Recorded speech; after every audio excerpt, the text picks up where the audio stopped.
जय श्री कृष्ण दोस्तों, life style with God में आपका स्वागत है।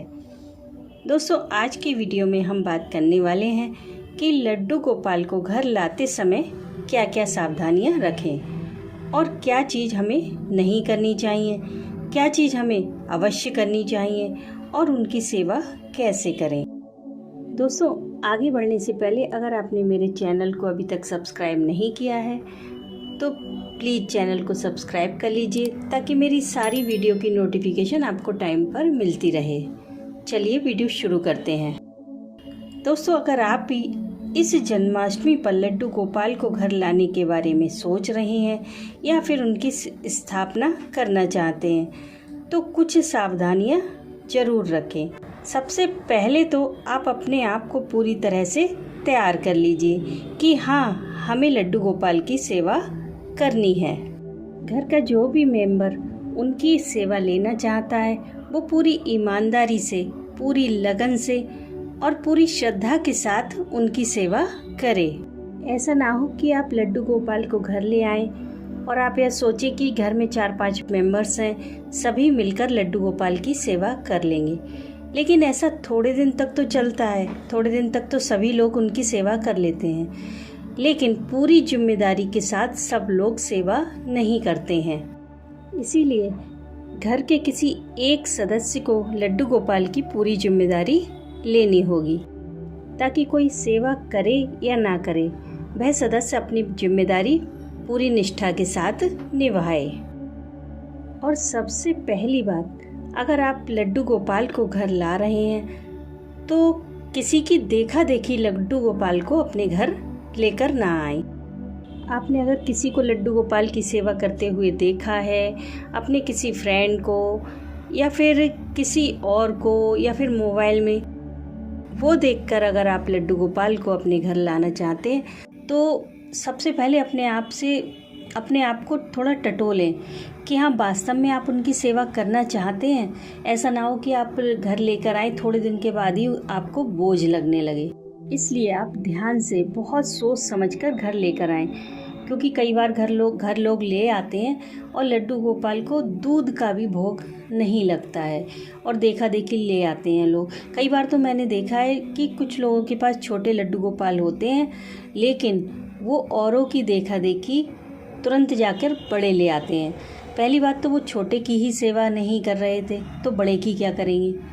इसलिए आप सबसे पहले, छोटे हों या बड़े हों, आप सबसे पहले खुद को पूरी तरह तैयार करें कि हाँ, आप उनकी सेवा करेंगे। ज़्यादा कुछ नहीं करना है, बस आपको उनके खाने पीने का ध्यान रखना है, थोड़ा टाइम उनके साथ बिताना है। और दूसरी बात ये कि अगर आप लड्डू गोपाल को घर लेकर आ रहे हैं तो सबसे पहले उनके साइज का ध्यान रखें कि कहीं ऐसा ना हो आप जल्दबाजी में गए और छोटे से लड्डू गोपाल ले आए, अगले साल ही आपको लगने लगे कि ये छोटे हैं, ये ठीक नहीं है, तभी आप बदल के दूसरे लेकर आएंगे। तब आप उन छोटे वालों का क्या करेंगे, या तो आप किसी मंदिर में देंगे या फिर उन्हें कहीं अलग मंदिर से हटाकर रख देंगे, ऐसा ही कुछ करेंगे। इसलिए आप साइज का ध्यान रखें। आप चाहें तो लड्डू गोपाल को 1 साल के बाद लें, अगली जन्माष्टमी पर ले लें, लेकिन उनके साइज का ध्यान रखें कि साइज आप परफेक्ट लें, 5 नंबर या 6 नंबर या 4 नंबर। बहुत छोटे लड्डू गोपाल लेंगे तो आप उनको कपड़े वगैरह नहीं पहना पाएंगे, तो आपको थोड़े दिन के बाद ही ऐसा लगने लगेगा कि दूसरे के लड्डू गोपाल ज़्यादा अच्छे लग रहे हैं, हमारे अच्छे नहीं लग रहे हैं। क्योंकि थोड़ा साइज बड़ा होता है तो कपड़े पहनाने में आसानी रहती है, उनका श्रृंगार करने में आसानी रहती है और बहुत खूबसूरत भी लगते हैं। इसलिए कोशिश करें कि आप जब भी लड्डू गोपाल लें तो उनके साइज़ का पूरा ध्यान रखें। और तीसरी बात यह है कि अगर आप लड्डू गोपाल को ले आए हैं घर पर या फिर जन्माष्टमी पर लेकर आएंगे तो घर लाने के बाद में आप ज़्यादा कठिन नियम ना बनाएं। जैसे कि आपको सुबह जल्दी उठना है, उनकी सेवा करनी शुरू करनी है, शाम को उन्हें फिर पूरे दिन उन्हें इसका भोग लगाना है, इस समय इसका भोग लगाना है और शाम को आपको उन्हें सुलाना है।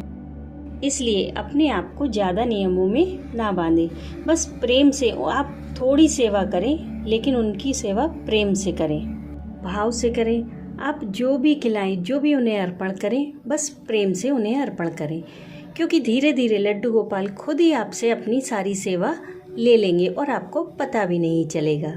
इसलिए आप अभी ज़्यादा परेशान ना हो। जितनी सेवा आप कर पाएँ बस उतनी ही सेवा करें। और लड्डू गोपाल जब आपके घर में हैं तो आप ध्यान रखिए कि आपके घर में तुलसी का पौधा अवश्य होना चाहिए, क्योंकि बिना तुलसी के लड्डू गोपाल कुछ भी ग्रहण नहीं करते हैं। अगर आपके घर में तुलसी ना हो तो आप तुलसी की माला ले सकते हैं।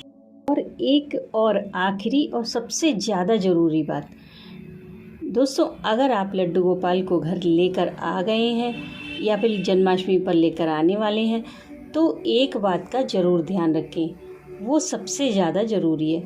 अगर लड्डू गोपाल आपके घर में हैं तो आपके घर में गीता का पाठ अवश्य होना चाहिए। जो भी सदस्य है, जो भी सेवा ले रहा है वो हो या फिर कोई और हो, गीता का पाठ ज़रूर करें।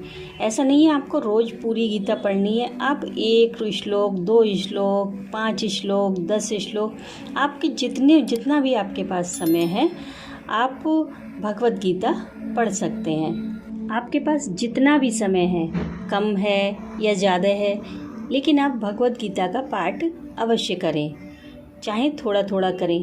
और अगर आपके घर में भगवत गीता नहीं है तो इस जन्माष्टमी पर भगवत गीता की भी स्थापना करें। एक छोटी सी ले आएँ, गीता प्रेस से बहुत आसानी से मिल जाती है और बहुत सस्ती भी होती है गीता प्रेस की। आप ले आएँ, उस भगवत गीता का पाठ करें और अपने बच्चों को भी करवाएं। और अगर आपके पास बैठकर पढ़ने का समय नहीं है तो आप कोई भी काम करते करते भगवत गीता सुन सकते हैं। मेरे चैनल पर भी श्रीमद् भगवत गीता की एक सीरीज चल रही है, जिसमें मैंने छोटे छोटे वीडियोस के थ्रू श्रीमद् भगवत गीता के श्लोकों को बहुत ही इजी लैंग्वेज में डिस्क्राइब करने की एक छोटी सी कोशिश की है। आप उन्हें भी सुन सकते हैं।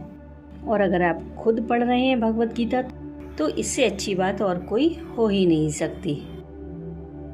तो दोस्तों, बस यही छोटी छोटी 2-4 बातें हैं, इनका आप ध्यान रखिए।